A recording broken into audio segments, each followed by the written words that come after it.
Ką daryti, jei tavo prakaitas smirdi? Pirmiausiai pasidalink šito video su savo draugu, o dabar klausykis.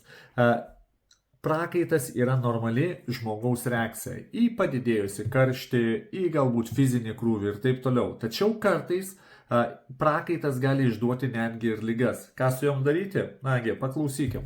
Pirmiausiai, jeigu jūsų prakaitas pradėjot kažkaip keistai kvepėti ir tai susijęs su troškuliu, su padažnėjusiu noru gerti, tai gali būti susijęs su cukriniu diabetu, tarkim, ar ne? Jeigu po nakties netgi reikia keisti patalynę, kaip jūs suprakaitavote, ar ne, gali būti sutrikusi endokrininė sistema, kraujotakos sistema. Tačiau daugeliu atveju reikia nepamiršti, kad smirda ne pats prakaitas. Smirda tiesiog ant kūno esančios bakterijos. Taip, prausimasis vienas iš tų dalykų, kurios gali padėti pakeisti, ar ne, kojų plovimas atskirai su ūkiniu muilu, arba galbūt netgi kažkokių tai velnonių, medvilninių kojinių nešiojimas gali tai padėti sumažinti. Tačiau bakterijos šiaip savo neatsiranda ant odos. Pati oda, pats prakaitas nesmirda. Pasižiūrėkime, kas yra mūsų žarnyne.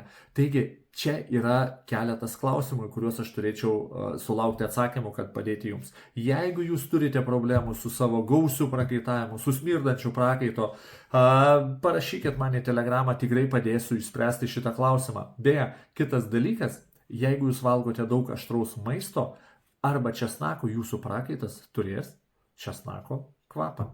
Taigi, lauksiu iš tavęs tavo žinutės.